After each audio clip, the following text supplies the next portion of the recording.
अयं निज परो वेति गणना लघुचेतसाम् उदार चरितानान्तु वसुधैव कुटुम्बकम्। चैतन्य चिन्तन हरेक बिहान 5 बजे बसन्त विश्वामित्रको साथमा। चैतन्य चिन्तन काठमाडौँमा रेडियो NRN 99.1 र नेपाली रेडियो नेटवर्क मार्फत देशैभरि। चैतन्य चिन्तन। ओम सर्वे भवन्तु सुखिनः, सर्वे सन्तु निरामयाः, सर्वे भद्राणि पश्यन्तु, मा कश्चित् दुःखभाग् भवेत्। ओम शान्तिः शान्तिः शान्तिः।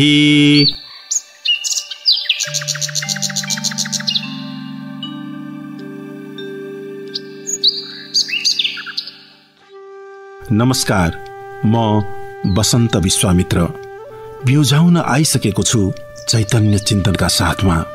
चराहरू चिरबिर चिरबिर गर्दै गीत गाएर बिहानी बोलाइरहेका छन्। डाँडामा घाम झुल्किसके सबैजना उठिरहेका छन्। हजुर पनि उठ्नुहोस्, जाग्नुहोस् र तयार हुनुहोस् आफ्नो उद्देश्य प्राप्तिको महान यात्रामा। उपनिषद भन्छ चरै बेती अर्थात् चलिरहनु, केही गरिरहनु, हात बाँधेर कहिले पनि नबस्नु। बिहान बिहान जे सोचिरहनु भएको छ, जे गर्दै हुनुहुन्छ, सबै कर्महरू सफल बनुन्।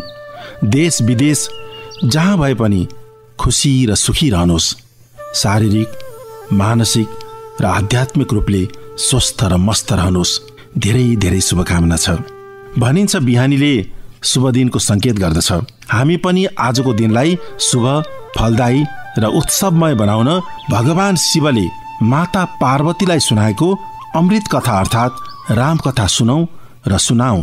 आदिकवि भानुभक्त आचार्यको नासो, उहाँकै भाव र शैलीको कल्पना गर्दै रामायण पढौं र भनौं म पनि पढ्छु रामायण। आवाज निकाल्न नमिल्ने ठाउँमा हुनुहुन्छ भने मनमा नै गुनगुनाएर, आवाज निकाल्न मिल्ने ठाउँमा भए मजाले आवाज निकालेर पढौं। आउनुहोस् किष्किन्धा काण्डको श्लोक 107 बाट सुरु गरौं। रावण होइन यो त जाऊँ भनी फेर दोस्रा बनैमा गई, ढुँड्थ्या प्यास बढ्यो र जल पनि ढुँडी, हिँड्थ्या ती आकुल भई, गुफादेखि त पोक चिसा गरी गरी, हाँस निस्कँदा देखि तेस, गुफाभित्र पस्या सबै बिरहरू, देख्या बहुत वस्तु बेस, ठन्डा जलसितका तलाउ पनि धेर, सब वृक्ष फलफुल भरी, घर छन् धेर घरमा छ चिज पनि अनेक, हिरा जवाहेर धरी, गुलजार देख्नु भन्या मनुष्यहरू ता, एक देख्नु नाई कहीं, एक जोगिनी स्वयं प्रभा कन तहाँ, ध्यान गर्दी देख्या तहीं, सोधिन योगिनीले प्रणाम जब गर्या, कुन काम आयो यहाँ, क्या मन शुभ छ बताऊ फिर अब ऊपर, जानु छ चिच्छा कहाँ। यस्ता योगिनीका वचन सुनि तहाँ, बोल्या हनुमानले, आयौं आज यहाँ सबै यति जना, केवल जलै खानले। काम यो हो यही काम गर्नु छ भनी, विस्तार सुनाया जसै, सारै सुख हनुमानका वचनले, हुँदी भइन्ती तसै। बोलिन् फल फूल खाऊ जल पनि, पी फर्केर आऊ यहाँ, बोलिन् फल फूल खाऊ जल पनि पी फर्केर आऊ यहाँ, मेरो नाउँ बताई आज म त जान्छु प्रभु छन् जहाँ। यस्ता योगिनीका वचन सुनि गया जलपान गरी फेर पनि आया योगिनीले गरिन् सब कुरा रामका यी दूत हुन् भनी। हेमा की सखी हुम सखी गई गइन् उनका वचनले यहाँ। धेरै वर्ष बसी प्रभु भजिलिँदा अहिले कृतार्थै भया। भन्थिन् राम अवतार हुन्या छ हरिको हर्न्या छ रावण सीता। खोज्न्या बानर आउनन् तही तलग यहीँ रहूँ तिमिता। बानरको रघुनाथको गरी पूजा यही ब्रह्मलोक आउली। जान्छु आज मता तिमी बसिरहु केही काल पछि पाउली। यस्तो अर्ती दि गइन् सगिनी ज्यू जुन ब्रह्मलोक हो वहाँ। नाच्दैमा शिव खुस हुँदा अघि दिया यो स्थान बस्थिन् यहाँ। पुत्री हुन् उत विश्वकर्मकी महुम गन्धर्व कन्या सबै। विस्तार आज कहाँ म जान्छु खुसी भई जहाँ प्रभु छन् अबै। आँखा चिम्ल पुराइदिन्छु सहजै रस्ता विशेषण महा। जाऊ तिमीहरू पनि भनी सहज पहुँचाई रस्ता महा।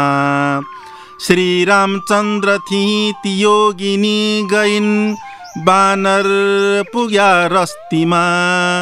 पहुँचिन् योगिनी रामको कुटी जहाँ थियो उसै बस्तीमा। रामको स्तुति गरिन् र वर दिनुभयो जाऊ र बद्री महा। मेरो ध्यान गरियो बिताउ र शरीर पाउली परम धाम तहाँ। जो तिम्रा मनमा छ सो सब पुगोस् यस्तो त बरली गइन्। बद्रीमा गई रामका वचनले संसार तरदी भइन्। सीता खोज्न भनेर बानरहरू फिर्थ्या सबै वनमा। सीतालाई नपाउँदै बिति गयो धेर काल र एक दिन तहाँ। अंगदले अति शोक गर्या अब सहज मार्छन् सबैको गयो।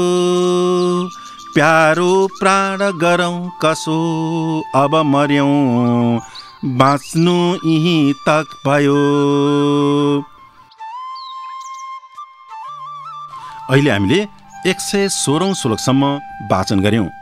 यहाँ दक्षिणतर्फ गएका बानरद्वारा सीताको खोजी कार्य, योगिनी स्वयंप्रभासित बानरहरूको भेट, स्वयंप्रभाको वृत्तान्त र सीताको खबर केही नपाएर 1 महिना खेर जान लागेकोमा अंगदको चिन्ता लगायतका प्रसङ्गहरू रहेका छन्। भगवान शिव माता पार्वतीलाई अमृत कथा अर्थात् रामकथा सुनाउँदै हुनुहुन्छ।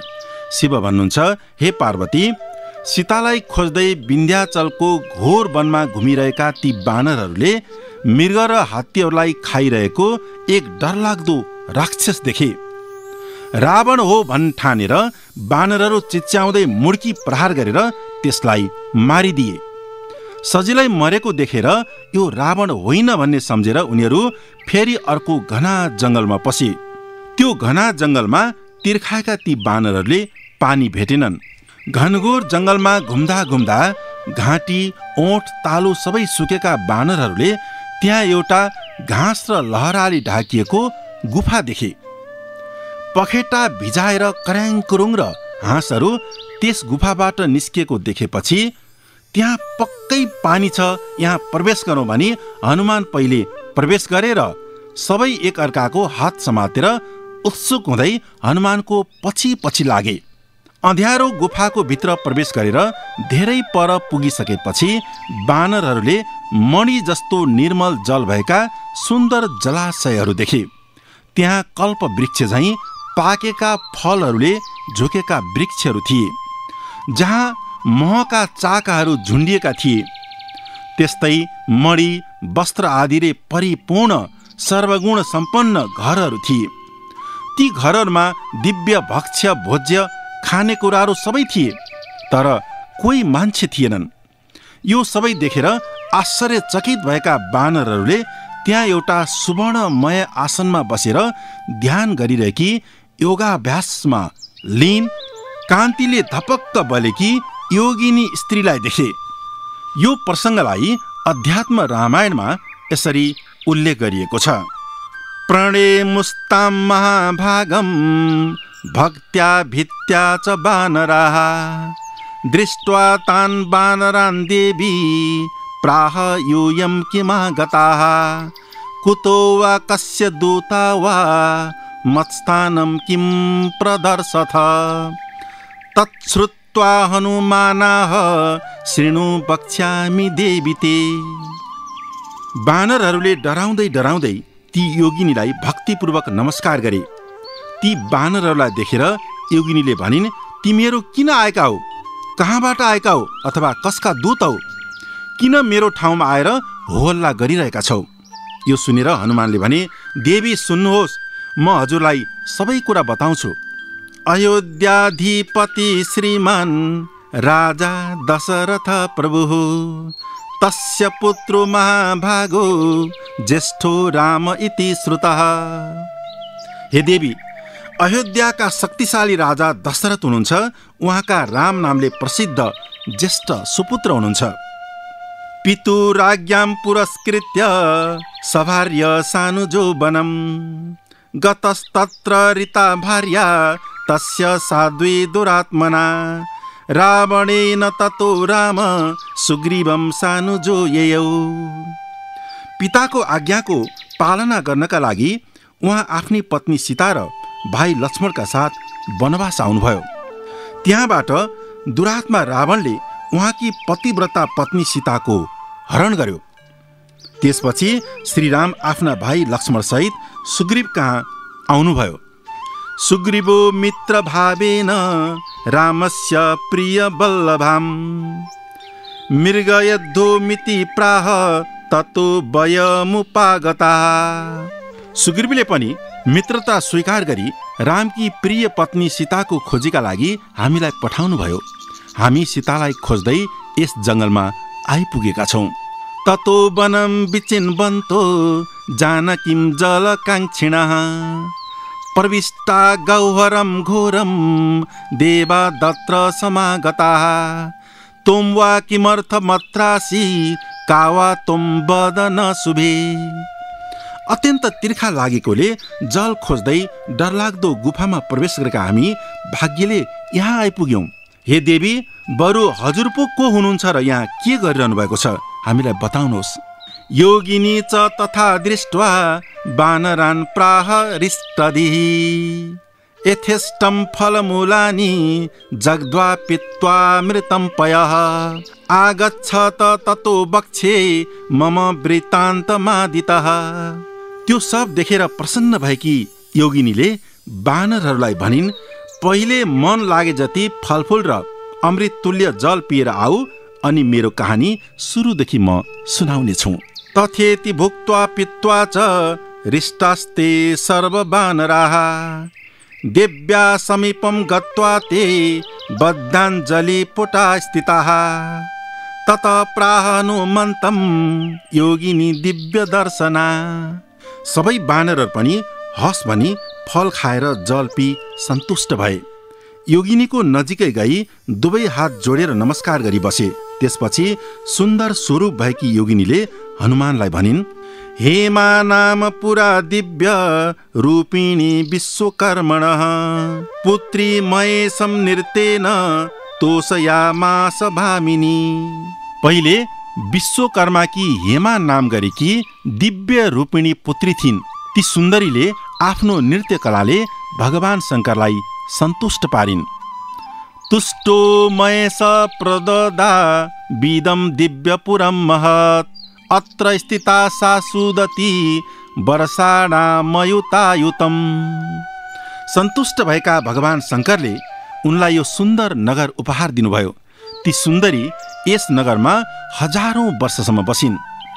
तस्या अहम सखी विष्णु तत्परा मोक्षकाङ्क्षिणी नाम्ना स्वयं प्रभा दिव्य गन्धर्व तनया पुरा गच्छन्तीं ब्रह्मलोकं सा मामा देहं तपश्चर अत्रैव निवसन्ति त्वं सर्वप्राणी विवर्जिते। स्वयंप्रभा भन्छन्, म उनकी स्वयंप्रभा नाम गरेकी साथी हुँ र मोक्षको कामनाले विष्णुको ध्यान गरिरहेको छु। म दिव्य नामक गन्धर्वकी पुत्री हुँ। पहिले ब्रह्मलोक जाने बेलामा मेरी सखी हेमाले मलाई भनिन्, तिमी कुनै पनि प्राणी नभएको यस एकान्त स्थानमा बसेर तपस्या गर। त्रेतायुगे दाशरथिर भूत्वा नारायणो व्ययः भूभार हरणार्थाय विचरिष्यति कानने। त्रेतायुगमा अविनाशी परमात्मा नारायण दशरथको पुत्रको रूपमा अवतार धारण गरेर भूमिको भार हरण गर्नका लागि वनमा विचरण गर्नुहुनेछ। मार्गन्तो वानरास्तस्य भार्य मायान्ति ते गुहाम् पूजयित्वाथ तान्नत्वा रामं स्तुत्वा प्रयत्नतः यातासि भवनं विष्णोर् योगी गम्यं सनातनम् इतोऽहं गन्तुमिच्छामि रामं द्रष्टुं त्वरान्विता। उनकी पत्नी सीताको खोजी गर्दै वानरहरू तिम्रो गुफामा आउनेछन्। तिमीहरूको स्वागत सत्कार गरी श्रीरामको दर्शन गरेर तिमी पनि भगवान विष्णुको अविनाशी धाममा जानेछौ। त्यसकारण म छिटो छिटो भगवान रामको दर्शन गर्न चाहन्छु। यूयं पिदद्धो मक्षिणी गमिष्येत बहिर्गुहाम् तथैव चक्रुस्ते वेगात् गताः पूर्वस्थितं वनम्। तिमीहरू आँखा बन्द गर, अहिले नै गुफाको बाहिर पुग्नेछौ। योगिनीको यो कुरा सुनेपछि सबै वानरहरूले आँखा बन्द गरे र तत्काल आफू रहेको गुफा बाहिरको वनमा आइपुगे। योगिनी पनि गुफा छाडेर तुरन्त श्रीरामको नजिक गइन् र त्यहाँ सुग्रीव र लक्ष्मणका साथमा रहनुभएका श्रीरामको दर्शन गरिन्। उनले रामको प्रदक्षिणा गरिन् र बारम्बार प्रणाम गरी हर्षले पुलकित हुँदै गदगद वाणीमा भन्न लागिन्, दासी तबाहम राजेन्द्र दर्शनार्थ मिहा गता बहु वर्ष सहस्राणि तप्तं मे दुश्चरं तपः गुहायां दर्शनार्थं ते फलितं मेद्य तत्तपः। हे राजेन्द्र, म हजुरकी दासी हुँ र हजुरकै दर्शनका लागि यहाँ आएकी छु। मैले हजुरको दर्शनका लागि हजारौं वर्षसम्म गुफामा बसी कठोर तपस्या गरेको छु। आज मेरो तपस्या सफल भएको छ। आज म साक्षात मायातीत परमात्मा हजुरलाई प्रणाम गरिरहेको छु। हजुर त सबै प्राणीहरूमा अलक्षित भावले भित्र बाहिर व्याप्त भएर रहनु भएको छ। आज हजुर आफ्नी योग मायाको पर्दाले ढाकिएर मनुष्यको रूपमा विचरण गरिरहनु भएको छ। मायावीले झैँ अनेक रूप धारण गर्ने हजुरको स्वरूपलाई अज्ञानीहरूले पहिचान गर्न सक्दैनन्। हजुर त महान भगवत भक्तहरूको भक्ति योग सिद्ध गर्नका लागि रामावतारमा प्रकट हुनुभएको छ। म तमगुणी स्त्रीले हजुरको रहस्य कसरी बुझ्न सक्छु र? मेरो हृदयमा सधैँ हजुरको यही रूप प्रकाशित होस्। संसारमा अरू जो कोहीले हजुरको वास्तविक स्वरूप बुझिरहन्। हे राम, आज मैले हजुरको मोक्षकारक चरण कमलको दर्शन गरेको छु। हजुरको यो चरण त संसार सागर पार लगाउने र सन्मार्ग देखाइदिनेछन्। जो मनुष्य धन, पुत्र, स्त्री आदि वैभवले उन्मत्त भएको छ त्यसले हजुरको स्तुति गर्न सक्दैन, किनकि हजुर त सहारा नभएकाहरूको सहारा हुनुहुन्छ। गुणहरूको मार्गबाट भिन्न अकिञ्चन भक्तहरूको एकमात्र धन वास्तवमा निर्गुण भएर पनि भक्तहरूका लागि सगुण स्वरूपमा उत्पन्न हुने आफ्नो वास्तविक स्वरूपमा रमण गर्ने हजुरलाई नमस्कार गर्दछु। म हजुरलाई काल स्वरूप जगतका नियन्ता आदि मध्य र अन्त्यरहित सबैतिर समान रूपले विचरण गर्ने परम पुरुषको रूपमा चिन्दछु। मानव चरित्रको अनुसरण गर्ने हजुरको यो लीलाको रहस्य कसैले बुझ्न सक्दैनन्।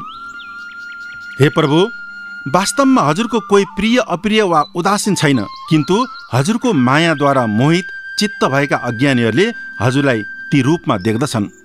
अजन्मा अकर्ता परमात्माको पनि देवता, पशु, पक्षी र मनुष्य आदि रूपमा उत्पत्ति हुनु र तद अनुकूल क्रिया हुनु हजुरको महान लीला हो। अविनाशी हजुरलाई कसैले कथा श्रवणको परम्परा चलाउनका लागि जन्म लिनुभएको पनि भन्छन्। कसैले कोशल राज्यका मालिक राजा दशरथको तपस्याको फल प्रदान गर्नका लागि पनि जन्म लिनुभएको पनि भन्छन्। कोहीले कौशल्याको प्रार्थना सुनेर जन्म लिनुभएको पनि भन्छन्। कसैले भूमिमा बढ्दै गएको दुष्ट राक्षसहरूको भार हरण गर्नका लागि ब्रह्माजीले प्रार्थना गर्नुभएको हुनाले मनुष्यको रूपमा जन्म लिनुभएको पनि भन्छन्। हे रघुनन्दन, जो हजुरको लीलाको श्रवण र कीर्तन गर्छन् ती व्यक्तिहरूले संसार सागर सजिलै पार तारिदिने हजुरका चरण कमलको दर्शन प्राप्त गर्दछन्। हे देव, हजुरको मायाको गुणले बाँधिएकी मैले गुणहरूबाट भिन्न भएर पनि गुणका आश्रय हजुरलाई कसरी बुझ्न सक्छु र फेरि हजुर त कुनै पनि वाणीको विषय हुनुहुन्न, यसरी स्तुति म कसरी गर्न सक्छु र? यस प्रकार स्तुति गरिसकेपछि प्रणाम गर्ने व्यक्तिको पाप हरण गरिदिने रघुपति श्रीरामले आफ्नी प्रिय भक्त योगिनीलाई भन्नुभयो, तिम्रो इच्छा के छ? योगिनीले पनि श्रीरामलाई भनिन्, हे प्रभु, हे भक्तवत्सल, जहाँ कहीँ जन्म लिए पनि हजुरले मलाई आफ्नो निश्चल भक्ति प्रदान गर्नुहोस्। मेरो सधैँ हजुरका भक्तहरूसँग सङ्गति होस्, साधारण मनुष्यहरूसित होइन, अनि मेरो जिब्रोले सधैँ राम राम भनी हजुरको नाम भक्तिपूर्वक उच्चारण गरिरहोस्।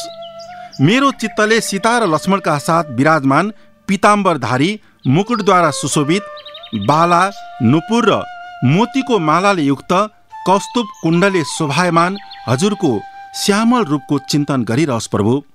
यस बाहेक अरू कुनै वर माग्दिन म।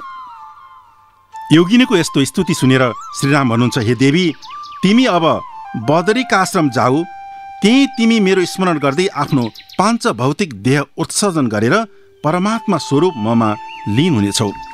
भगवानको अमृतमय वचन सुनेर उनी तत्काल बयरका रुखहरूले शोभायमान बदरीका आश्रम पुगिन्। त्यहाँ गएर मनले निरन्तर भगवानको स्मरण गर्दै देह त्याग गरेर उनले परम पद प्राप्त गरिन्। उता सीतालाई खोज्दा खोज्दै थाकेका बानरहरू त्यस घना जङ्गलमा पुगी किङ कर्तव्य विमूढ भएर सोच्न लागे। त्यही बेला अंगदले भने, गुफाभित्र घुम्दा घुम्दै पक्कै हाम्रो 1 महिना बितिसक्यो होला। अहिलेसम्म सीताको अत्तो पत्तो केही लागेन। हामीले राजाको आज्ञाको पालन गर्न सकेनौं। यदि हामी फर्किएर किष्किन्धा गयौं भने सुग्रीवले हामीलाई मारिदिनेछन्। विशेष गरी आफ्नो शत्रुको पुत्र भएका कारण मलाई यही बहानाले मारिदिनेछन् भन्छन् अंगद, किनकि म माथि सुग्रीवको कुनै दयाभाव छैन। मलाई त श्रीरामले बचाउनु भएको हो। भगवान शिव माता पार्वतीलाई अमृत कथा सुनाउँदै हुनुहुन्छ। बानरहरू यसरी चिन्ता व्यक्त गर्दै थिए। आजलाई रामकथा यति नै। भोलि बिहान फेरि हजुरलाई बिउजाउन आउने बाचा गर्दै कार्यक्रम चैतन्य चिन्तनबाट बिदा माग्दछु। हजुरको दिन शुभ रहोस्। धेरै धेरै शुभकामना। नमस्कार। यो नेपाली रेडियो